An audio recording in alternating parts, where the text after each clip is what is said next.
So coming to the seventh cranial nerve, that is another important nerve, facial nerve. You are going to examine the facial nerve. So the facial nerve is usually motor as well as sensory, in the sense sensory of special sense of taste. So the motor component is, it supplies the muscles of facial expression and the outer the external ear, as well as a small muscle in the middle ear, stapedius. So these are the muscles supplied by the facial expression as well as external ear, and small muscle in the middle ear, stapedius. So the sensory component, that is anterior 2/3 of the taste, is by the facial, that is the chorda tympani associated with the facial nerve. So we will first test the facial expressions and then we will go for the taste sensation testing. So for that you start from above. So there are four or five muscles you are going to test. So you keep it in order coming from above downwards so that you will not miss anything. So first you ask the subject to see upwards the roof without raising his head. So you can see the folds over the, you can see the wrinkles over the forehead. On both sides I am able to see the wrinkles on the forehead. So this is the frontal belly of occipitofrontalis muscle I am testing. Then you ask the subject to close his eyes tightly, and I am going to trying to open the eyelids forcefully. So but I am not able to do that if the the orbicularis oculi is normal. చూడు కళ్ళు గట్టిగా మూసుకో నేను try చేస్తాను, తెరవద్దు, గట్టిగా మూసుకో. So I am trying to open, I am unable to open. So in the facial palsy, the person may not be able to open his close his eyes properly, or he may partially may close but not completely. In that case he is able to,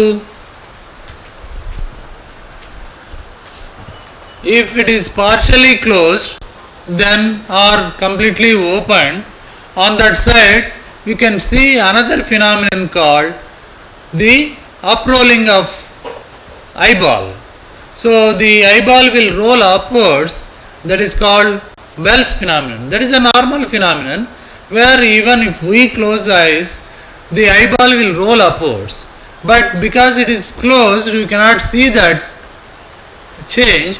So because in facial palsy they are not able to close properly, so you are able to see the rolling upward movement of the eyeball.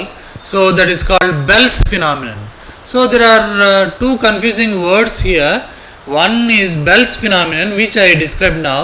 There is another Bell's palsy, so we will talk about that also in short while now. So that is, you are testing the orbicularis oculi. Then you observe the nasolabial fold on both sides, whether it is normal or obliterated on one side. So that is another thing. Then you ask the subject to open blow his cheeks. Chudu?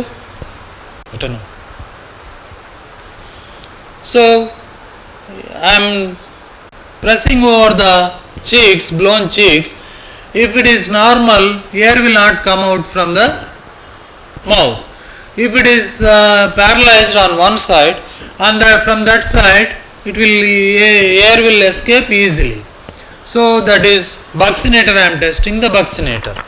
Then I ask the person to show his teeth. Pallu chubichu.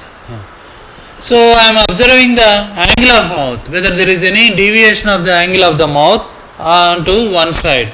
So if there is a facial palsy, the angle of mouth will be deviated to one side, that is to the normal side.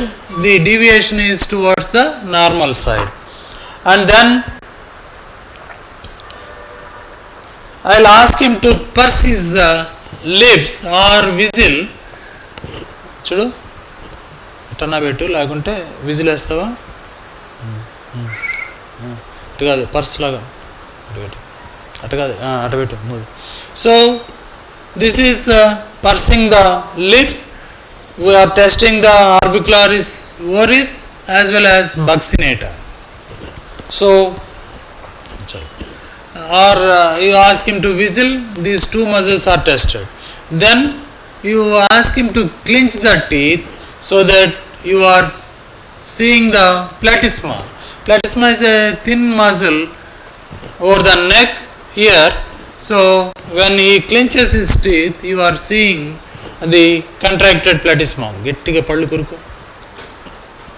So this is platysma is contracted. So that is motor component. And coming to the sensory,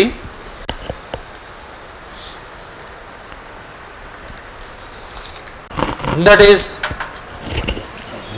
primary taste, that is the sugar, sweet, sour, bitter and the salt. So sweet, salt, sour and bitter. And of course fifth primary taste is umami. So that we are not testing. These four basic taste sensations we are testing. We are getting solutions of each one. That is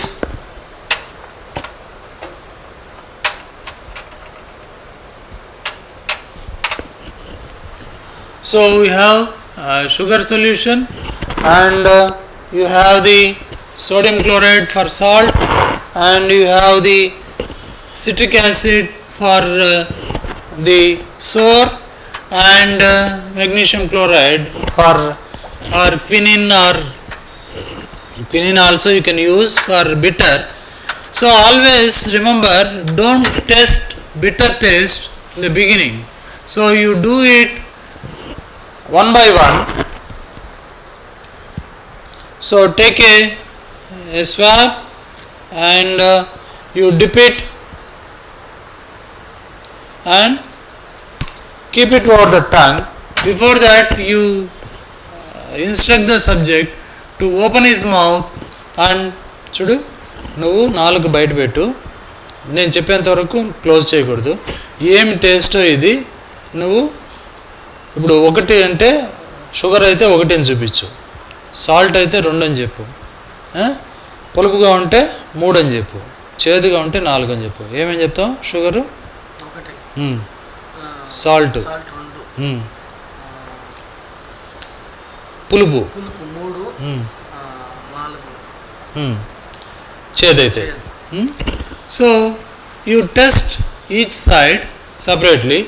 so కళ్ళు మూసుకో, 4 బయట పెట్టు. నువ్వు నోరు లోపల పెట్టి నాకేం చెప్పొద్దు.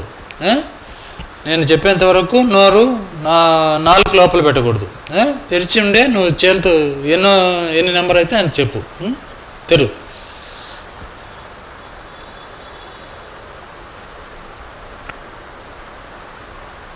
So he is showing that it is sugar. I have given a code. 1 is sugar, 2 is salt, 3 is sour, and 4 is bitter. So he said it is 1, so it must be sweet. So like that, and every time he has to go and wash his or rinse his mouth. Then you have to test for the next. So you cannot keep going on keeping the one after the other. You have to every time you have to wash the mouth, and then you have to keep that at different places, maybe from tip of the tongue, then sides or the thing, and because you are testing anterior 2/3, and usually the sugar is easily perceived more in the tip, and the salt is the sides, and the bitter is in the posterior aspect, and sour in the, like that you can make it whether he is able to identify. Why I ask him to not to close his mouth? Because if he closes his mouth to tell what is the taste, so it will spread to the other side by saliva, and if suppose this side is affected, not able to recognize, but because of the saliva going to the other side, which is normal side, if he is able to identify, and he may say that to avoid that we are doing one side strictly, so we are giving some code or let him write on a paper, so like that you have to make it to sign language. So because of time constraint, I am not asking him to go and wash again and coming back. So like that both sides you have to test the 4 tastes, and keep it in mind, always bitter is the last one. So don't do it in the beginning or second or third, like that.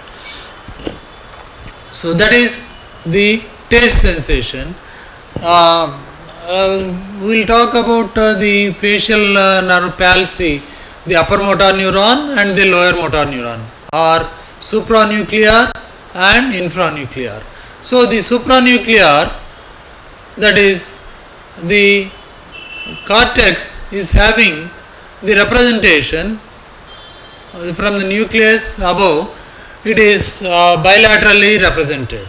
Both cortices are having representation. That's why in the supranuclear lesion of facial nerve,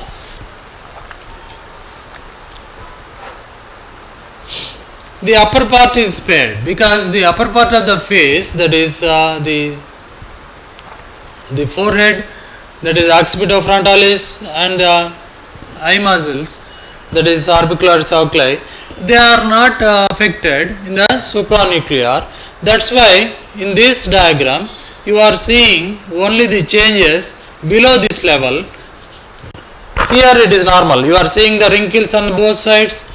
The person is able to, there is no difference of the palpebral fissure and all these things. Whereas the ear, the mouth is deviated to one side and all those things.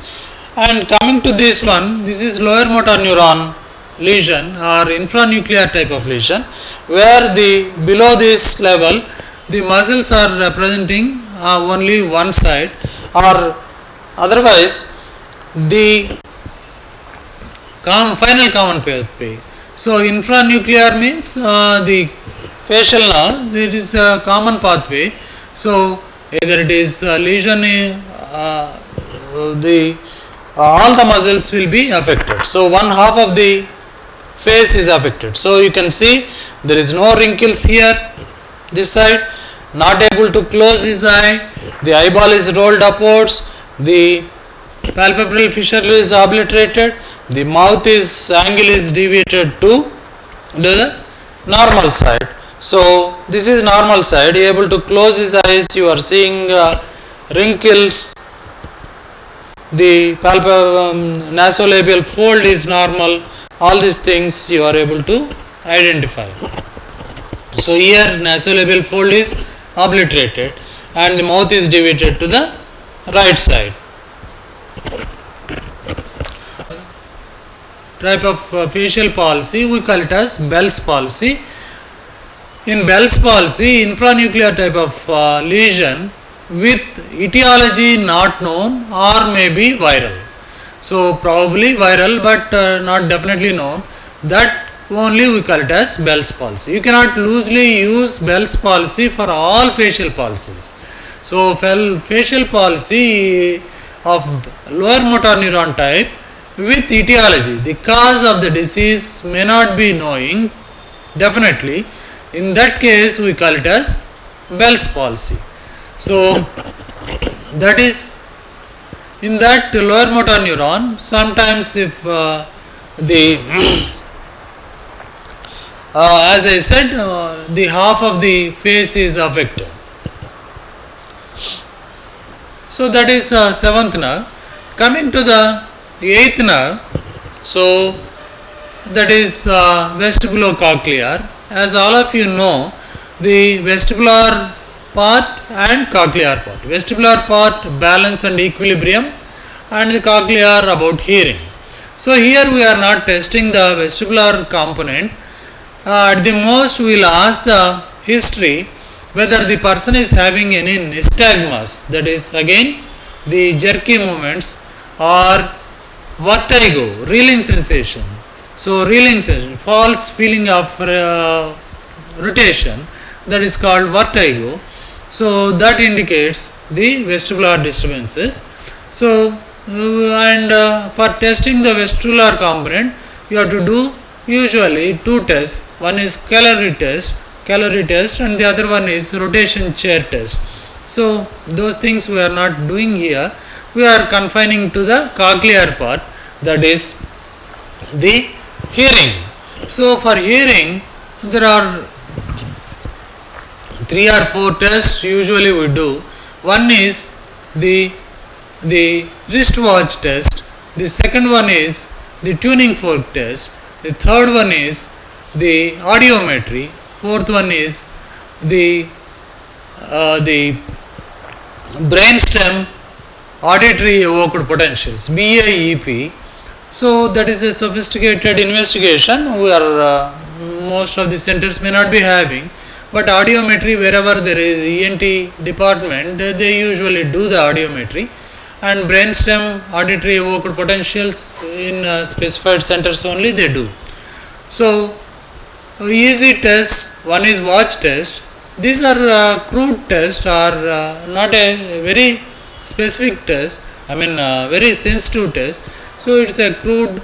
If the gross lesion is there, then you can identify the things. So watch test, you take a wristwatch where you can hear the ticking, not the digital watch. You make a hand wound watch where you can hear, if you keep close to your ear, the ticking of the seconds hand. So that you use. Ask the subject to close his one eye, ear, with the finger, and you bring the you bring the watch from a distance, and he has to tell where he is able to hear the ticking. So you test it on the other side also, closing this one, and see, you test it yourself whether it is normal distance, or he is not able to hear the normal distance, or it is decreased. So that is a crude method. So for our practical purpose, the tuning fork test is the important one.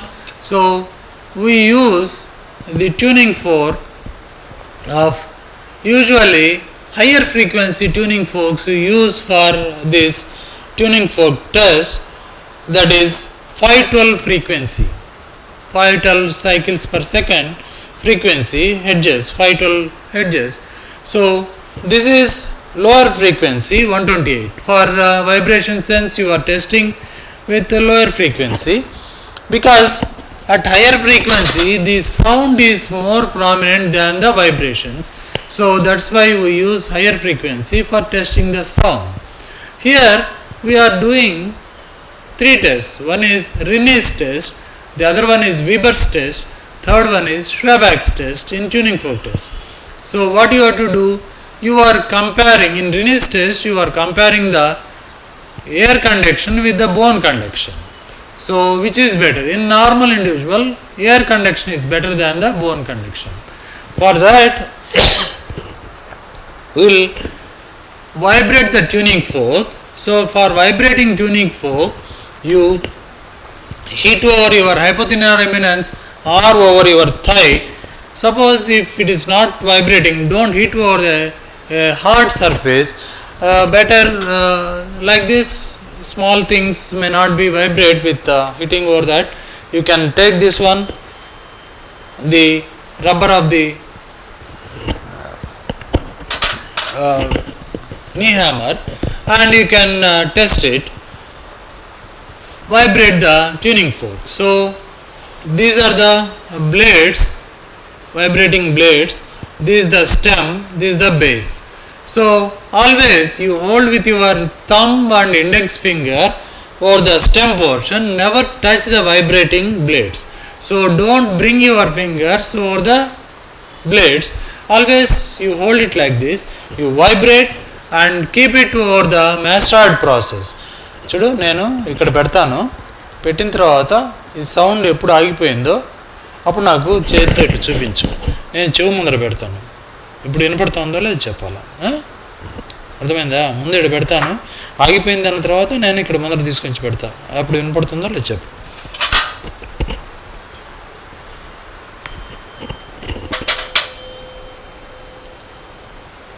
ఎప్పుడు ఆగిపోయినట్టుంటే చెప్పు, వినపడుతుందా?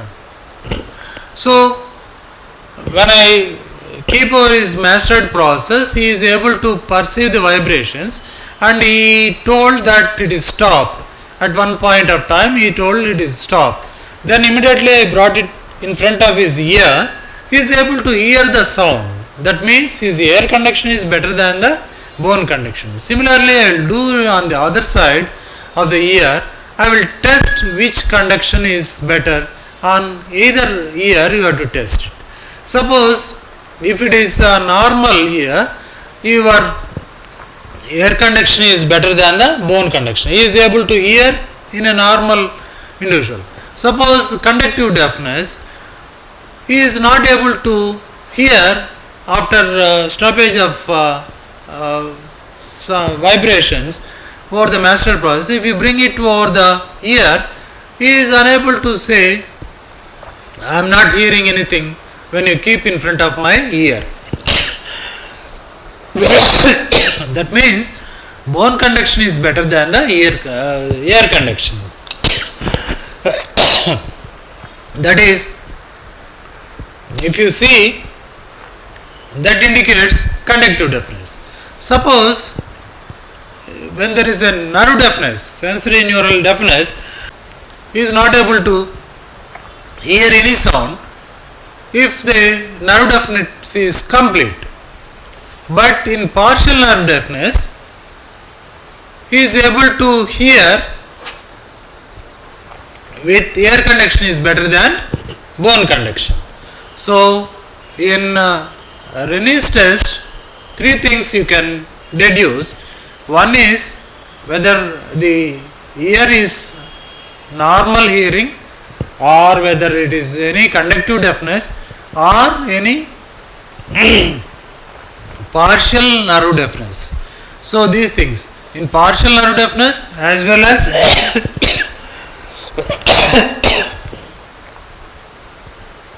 partial nerve deafness as well as in the normal person, Rennie is positive. When we say positive, if air conduction is better than the bone conduction, we call it as Rennie is positive.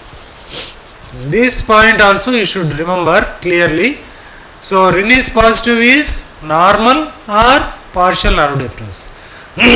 If your air conduction is better than bone conduction. Whereas if the bone conduction is better than air conduction, then it is called Rennie's negative, you see in conductive deafness. So these points comes under Rennie's test.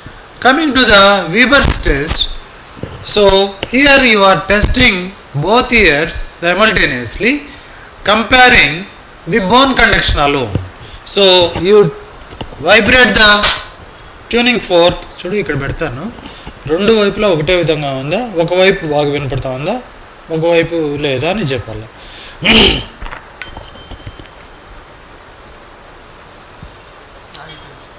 రెండు వైపులా వినపడుతూ ఉందా? Okay, చూడు రెండు వైపులా ఒకటే విధంగా వినపడుతూ ఉందా లేదా? So he is able to perceive on both sides with equal intensity. Similarly, you can keep it over the vertex also, either center of the forehead or over the vertex. You keep and ask him whether he is perceiving both ears equally or one side more and one side less. So if he is able to perceive on a ear better, if it is defective ear, that means he is having conductive deafness. So if it is nerve deafness, he is not able to hear on the affected ear, he is able to hear only better in the normal ear. So if it is normal, he is able to hear with equal intensity on both ears. If it is conductive deafness, he is better heard on the affected ear. If it is nerve deafness, it is better heard in the normal ear. So partial nerve deafness. So that is Rennie's and Weber's test. Coming to the Schwabach's test, where you are comparing with the examiner. So you keep it over the mastoid process and tell him that whenever it is stopped, he should signal. Once it is signaled, then you immediately keep it over the prominence, same area, and whether still you are able to perceive it or not. So that is comparison of bone conduction with the examiner. So that is Schwabach's test. Usually we don't do the Schwabach's test. In the practical class we do the Rennie's and Weber's.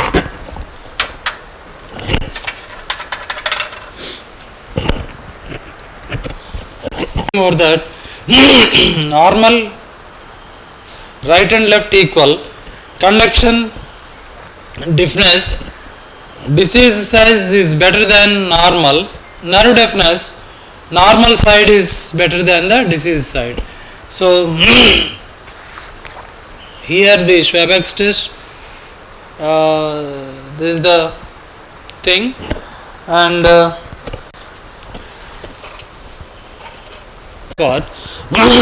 then we will go to the ninth nerve, that is glossopharyngeal. This is more of sensory, of course the motor also there and the sensory component is the soft palate, the pharynx and all mucosa is general sensations are by the glossopharyngeal, as well as the posterior one third of the taste sensation also by the glossopharyngeal. And there are two small muscles of the pharynx. So middle constrictor of the pharynx and one more stylopharyngeal muscle. These two muscles are supplied by the glossopharyngeal motor component. And one more thing is, you all know when we are talking about the cardiovascular system, you might have read about the baroreceptors from the carotid sinus that is carried by the glossopharyngeal. So it is going to the brainstem. So nucleus tractus saltorius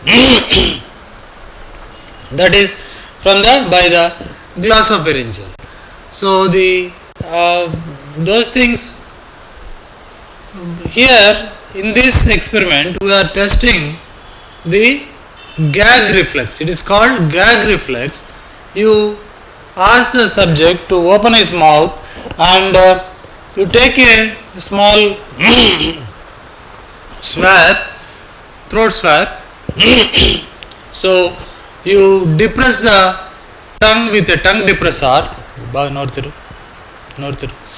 have to depress the tongue. I have to keep not touching any other area, directly going to the pharynx, posterior pharynx. You just touch the posterior pharyngeal wall and take it back. So you will see some retching like thing. So you can notice the posterior pharyngeal wall contraction of the posterior pharyngeal wall muscles. So that is called gag reflex. Here the afferent is glossopharyngeal, whereas efferent is vagus. So this test is both for glossopharyngeal as well as vagus. You can test it. So what is the thing you have to do? You depress the tongue, keep the swab, just gently you touch the posterior pharynx, pharyngeal wall, and then you will notice the contraction of the posterior pharyngeal wall. So that is thing. And baroreceptors you can test by doing the pulse as well as BP recording by changing the posture. From lying posture, if you change the posture to standing, immediately it takes some time for baroreceptor to act. So those things were done already. So that is another test you can, the changes in the blood pressure mainly. So that is about the glossopharyngeal. Then 10th nerve, that is vagus. I think you all know the vagus is a very big extensive innervation to the almost all visceral organs as well as to the pharynx and all. So pharyngeal muscles as well as the palatal muscles. So for testing that, what we have to do, you see, first you ask the subject to open his mouth completely, and then you throw the light and say ah. Ask him to say ah, so that you will notice the palatal arches will go upwards both sides, and then the uvula in the middle of the palate, the uvula will move backwards in the center itself. So that is what you are doing.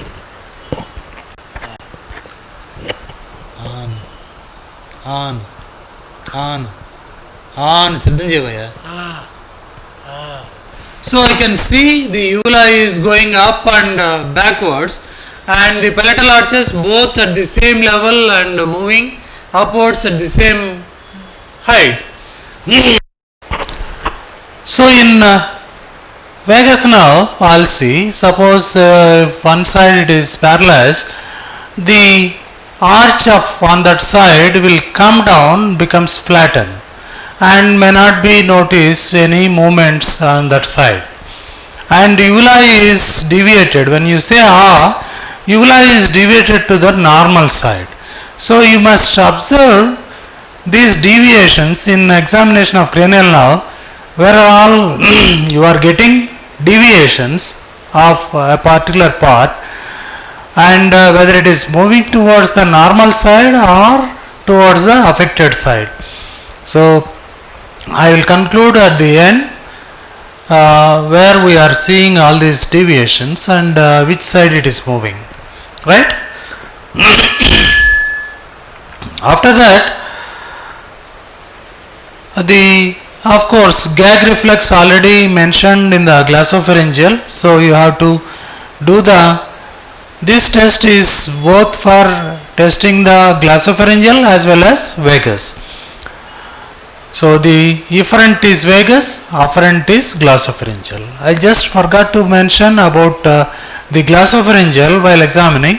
You have to test the posterior 1/3 of the tongue for taste sensation, because posterior 1/3 of the taste sensation is carried by the glossopharyngeal. So you have to test that part also while during the glossopharyngeal nerve examination. So coming to the 11th nerve, that is spinal accessory. This spinal accessory, we are testing mainly the two muscles. One is trapezius, the other one is sternocleidomastoid.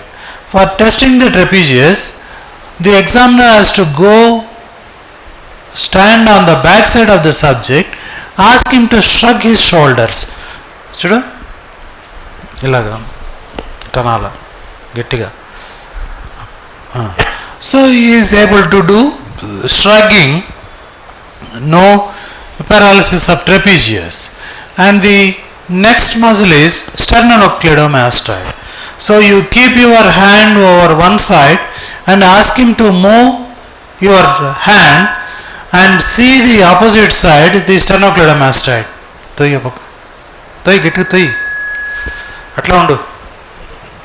you are able to see the contracted sternocleidomastoid on the opposite side. So you can see the sternocleidomastoid on this side prominently. That is sternocleidomastoid. Suppose if you want to test both sides simultaneously, you ask him to depress his chin. So you can see the prominence of sternocleidomastoid on both sides. So this is how you test the spinal accessory nerve, 11th nerve. So coming to the 12th nerve, that is hypoglossal nerve, it is purely motor, it is supplies the muscles of tongue. So for testing that, you ask the subject to open his mouth and keep the tongue outside.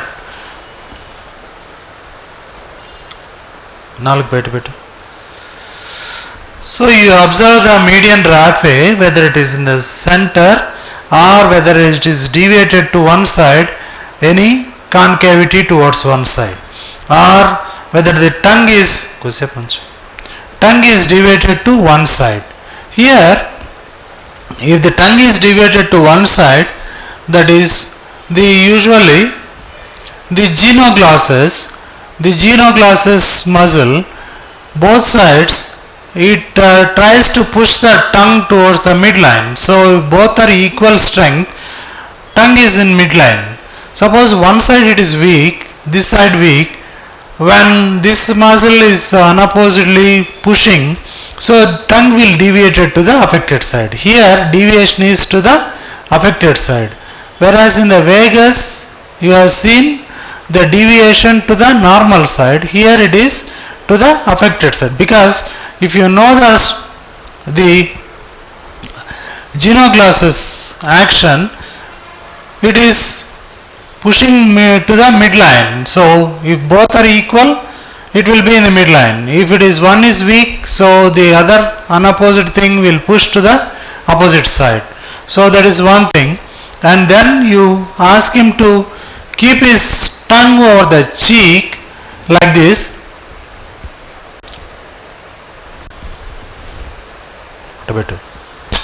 మూతి తిప్పద్దు, నాలుగు మాత్రం లోపల పెట్టు, బుగ్గలో పెట్టు, గట్టిగా పెట్టవే చూడు. So you press it and this side you press it. So if again hypoglossal paralysis, he is not able to push to the opposite side, so that is another test. And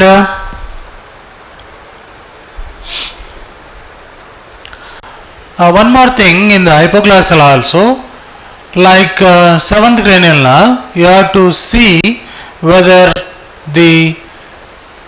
there is any, is it upper motor neuron type of lesion or supranuclear or nuclear or infranuclear type of lesion. So in the supranuclear type of lesion, you don't see any fasciculations or wasting of the tongue. In the infranuclear type of hypoglossal nerve paralysis, that is below the nucleus, if the lesion is, then you will see on that side the wasting of the muscle.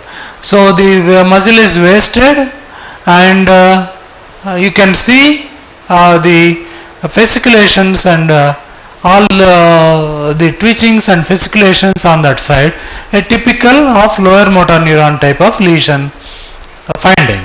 So that is, and to conclude, before the conclusion, I forgot to mention about the trigeminal. When we are talking about trigeminal nerve, I forgot to tell the jaw deviation. So in trigeminal paralysis, when you ask the subject to open his mouth,